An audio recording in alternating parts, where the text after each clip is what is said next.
ഇന്ന് നമ്മൾ ചെയ്യാൻ പോകുന്നത് ബോട്ട് നെക്കിൽ വരുന്ന ഒരു കുർത്തിയുടെ ഡിസൈനിങ് ആണ്. ഈ വർക്ക് ചെയ്യാൻ വേണ്ടി നമ്മളിവിടെ എടുത്തിരിക്കുന്നത് ഗോൾഡൻ കട്ട് ബീഡ്സ്, പിന്നെ വാട്ടർ സീക്വൻസ് ആണ്. പീച്ച് കളറുള്ള വാട്ടർ സീക്വൻസും ലൈറ്റ് ഗ്രീൻ ഷെയ്ഡിലുള്ള സിൽക്ക് ത്രെഡും ആണ്. ഇതാണ് നമ്മൾ ചെയ്യുന്ന നെക്കിൻ്റെ പാറ്റേൺ. ബോട്ട് നെക്ക് വന്നിട്ട് ഒരു കീ ഹോളും വരുന്നുണ്ട്. അതുപോലെ തന്നെ പോട്ടിൻ്റെ ഷേപ്പിലാണ് ഡിസൈൻ വരുന്നത്. ആദ്യം നമ്മൾ ഈ കീ ഹോളിൻ്റെ ആ പോർഷനിലാണ് കട്ട് ബീഡ് സ്റ്റിച്ച് ചെയ്ത് കൊടുക്കുന്നത്. നീഡിൽ ഇതുപോലെ എടുത്തിട്ട് ഗോൾഡൻ കട്ട് ബീഡ് നമുക്ക് ഓരോന്നോരോന്നിട്ടൊന്ന് സ്റ്റിച്ച് ചെയ്ത് കൊടുക്കാം. ബാക്ക് സ്റ്റിച്ചിൻ്റെ പോലെയാണ് സ്റ്റിച്ച് ചെയ്യുന്നത്. നീഡിൽ നമ്പർ 12 വെച്ചിട്ടാണ് ബീഡ്സ് സ്റ്റിച്ച് ചെയ്ത് കൊടുക്കുന്നത്. അപ്പോൾ ഇതിന് യൂസ് ചെയ്യുന്ന മെറ്റീരിയൽസ് എല്ലാം നമ്മൾ ഇതിൽ ടാഗ് ചെയ്ത് കൊടുത്തിട്ടുണ്ട് കേട്ടോ. അപ്പം പർച്ചേസ് ചെയ്യേണ്ടവർക്ക് അതിലൂടെ പർച്ചേസ് ചെയ്യാവുന്നതാണ്.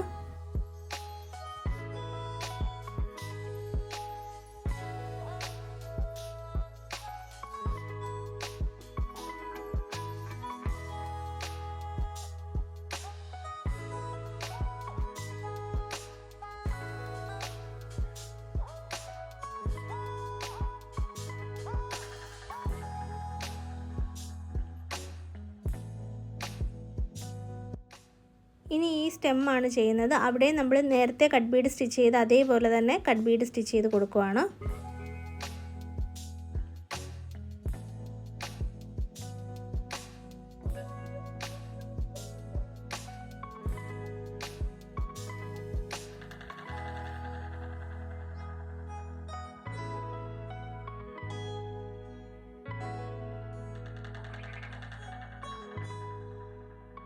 ഇനി 4 സ്റ്റാൻഡ്സ് സിൽക്ക് ത്രെഡ് രണ്ടായിട്ട് മടക്കി 8 സ്റ്റാൻഡ്സ് ആക്കിയിട്ട് നോട്ട് ചെയ്തെടുത്തിട്ടുണ്ട്. അപ്പോൾ നമ്മൾ ലീഫ് വർക്ക് ചെയ്യാനായിട്ട് ലേസി ഡേസിയുടെ സ്റ്റിച്ചാണ് യൂസ് ചെയ്യുന്നത്. നീഡിൽ ഇതുപോലെ എടുക്കുവാണ്. എടുത്തിട്ട് ആ സെയിം പോയിന്റിൽ തന്നെ നീഡിൽ താഴ്ത്തി കൊടുക്കണം. താഴ്ത്തി കൊടുക്കുമ്പോൾ നമുക്കൊരു ലൂപ്പ് പോലെ വരും.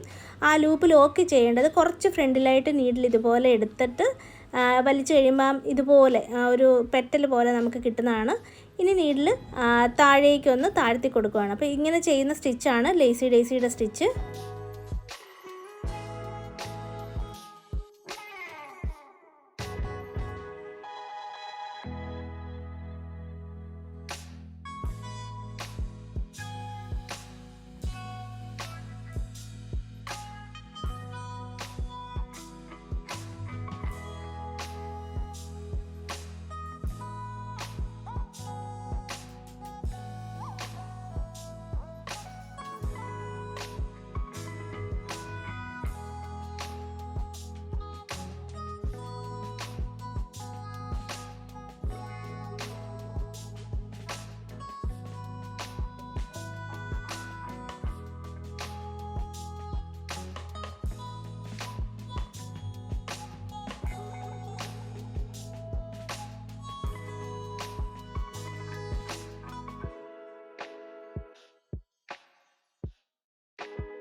ഇനി സീക്വൻസ് വെച്ചിട്ട് ഫ്ലവറാണ് ചെയ്യുന്നത്. അപ്പോൾ സർക്കിളിൻ്റെ കുറച്ചകത്ത് നിന്ന് വേണം നമ്മൾ നീഡിലെടുക്കാനായിട്ട്. എന്നിട്ട് ഒരു സീക്വൻസ് എടുത്തിട്ട് ആ സർക്കിളിൻ്റെ ബോർഡർ ഉണ്ടല്ലോ, ആ ബോർഡറിലേക്ക് നീഡിൽ താഴ്ത്തി കൊടുക്കുകയാണ്. അപ്പോൾ നമ്മൾ ആദ്യം ചെയ്യുന്നതെന്ന് വെച്ചാൽ ആ ഔട്ടർ ബോർഡറിലുള്ള ആ സർക്കിൾ ഉണ്ടല്ലോ, അത് വേണം ഫില്ല് ചെയ്യാനായിട്ട്. എന്നിട്ട് ഇൻസൈഡ് ഫില്ല് ചെയ്തെടുക്കുകയാണ് കേട്ടോ ചെയ്യേണ്ടത്. അപ്പോൾ ഓരോരോ സീക്വൻസായിട്ട് ഈ ഒരു രീതിയിൽ സ്റ്റിച്ച് ചെയ്തെടുക്കണം.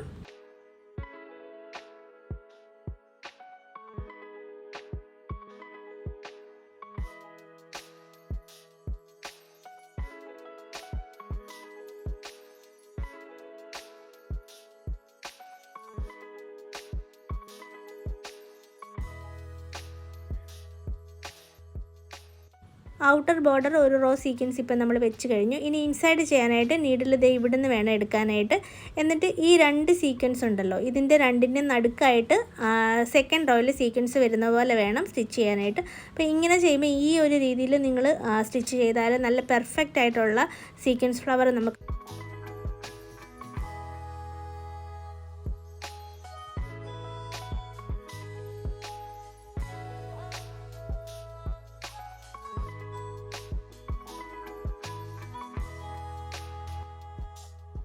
ഇനി ആ ഫ്ലവറിൻ്റെ നടുക്ക് നമുക്ക്